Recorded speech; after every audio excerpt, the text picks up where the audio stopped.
por que decidi fazer psiquiatria. Então, fazer psiquiatria é algo que eu não pensava. Já quando eu estava lá no pré-vestibular, eu trabalhava em hospital como técnico de enfermagem.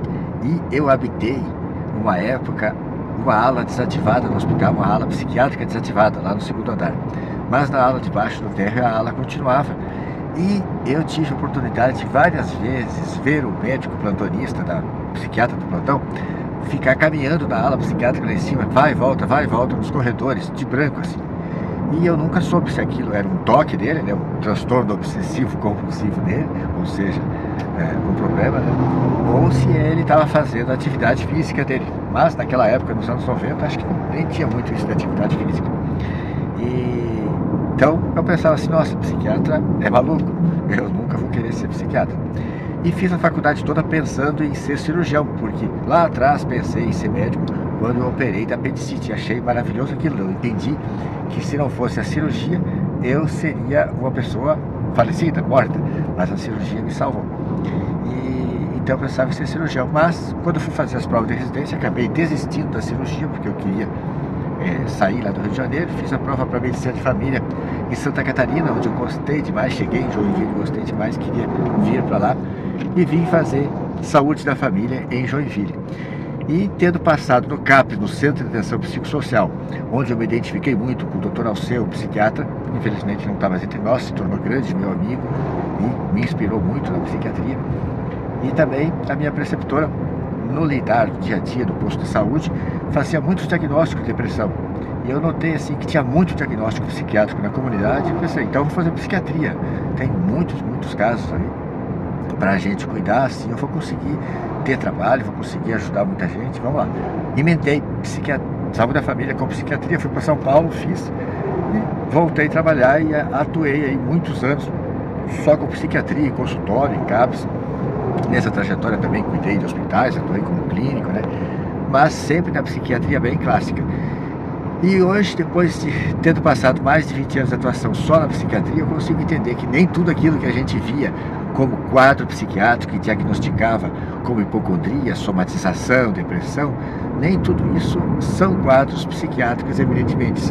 Entendo hoje que são muitos sintomas neuropsiquiátricos de problemas clínico-metabólicos que as pessoas têm.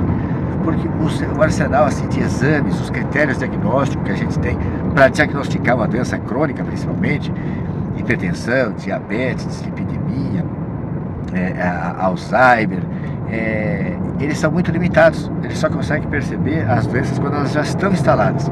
E muitas vezes as pessoas, enquanto a doença está no processo de evolução, para chegar a preencher os critérios diagnósticos, a pessoa tem queixas, tem perda de energia, tem cansaço, desânimo, prostração, às vezes até ela acha que está com preguiça, mas não é normal a gente ter baixa de energia, preguiça, a gente tem que estar sempre radiante para frente. Deus não ia fazer a gente para a gente experimentar sintomas ruins.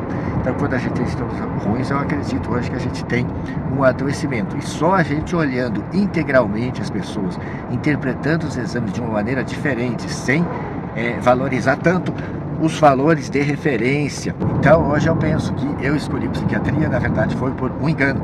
Eu acreditava realmente que existiam muitos problemas psiquiátricos na comunidade, mas hoje, depois de 20 anos de atuação, eu consigo perceber que muitas daquelas coisas que a gente diagnostica como depressão, como ansiedade, como perturbações emocionais, boa parte das vezes são problemas clínico-metabólicos que ainda não preencheram os critérios para uma doença crônica que a gente pode detectar com critérios diagnósticos ou com exames de laboratório. Não podemos valorizar os valores dos exames, os valores de referência como valores normais. Ali a gente tem que aprender a identificar sinais de que a pessoa está migrando, caminhando para a instalação de uma doença e valorizar bastante as queixas das pessoas. Penso que não é natural, hoje, penso que não é natural a pessoa sentir depressão, cansaço, astenia, desânimo ou até preguiça. Porque eu penso que Deus fez a gente para a gente estar todo o tempo bem, radiante, feliz. Lógico, a gente vai ter alguns momentos, outros ruins, mas a pessoa colecionando queixas, indo em médico, buscando seu sofrimento, tendo repetidas vezes exames normais e não se encontra nada, daí é diagnosticada com problema de ansiedade, depressão, hipocondria e ganha remédios psicotrópicos que não mexem na fisiopatologia das doenças e sim só aliviam os sintomas. Isso quer dizer que o processo fisiopatológico de adoecimento vai continuar. Que processo é esse? É um processo geralmente inflamatório, que começa pelo intestino, pela alimentação ruim, pela alimentação inflamatória, pelo sono ruim, não reparador, desrespeitando o ciclo circadiano, né, dormindo muito tarde, usando energia elétrica, luz acesa à noite. A gente vai inflamando, isso faz neuroinflamação, e a neuroinflamação na criança vai fazer sintomas de desatenção, hiperatividade, irritabilidade do TOD, piorar os sintomas de TEA, né, do autismo.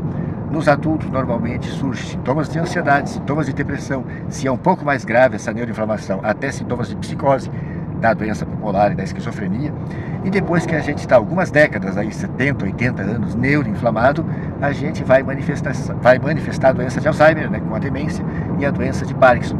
Daí eu já não tenho só neuroinflamação, eu faço lesão física dos neurônios e tenho prejuízo na comunicação neuronal e vou ter essas manifestações da demência, da discinesia, da dificuldade motora da doença de Alzheimer.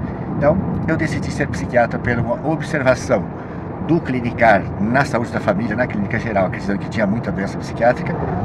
Os anos todos trabalhando na psiquiatria, a gente percebe que com a psiquiatria bem clássica, essa dos remédios e da psicoterapia apenas, a gente ajuda muito pouco os pacientes, eles têm pouca melhora, não tem a melhora plena, e se a gente não mexer para um estilo de vida saudável, suplementação nutracêutica, atividade física, obediência ao ciclo circadiano e modulação hormonal, com hormônios bioidênticos, para manter o nosso perfil hormonal da nossa juventude, a gente não consegue livrar os pacientes do uso dos remédios e também não consegue dar uma melhora plena sintomática para eles. Pense nisso, se você tem experimentado sintomas, tem feito exames, os exames vêm normais, como diz o teu médico, e que isso deve ser ansiedade e depressão, você pode até aceitar usar a medicação como uma forma de aliviar os teus sintomas, mas continue investigando e continue aprendendo a cuidar da tua saúde, principalmente no sentido de promover um estilo de vida saudável, que é o que mais vai te ajudar a resolver os sintomas de ansiedade e depressão a longo prazo.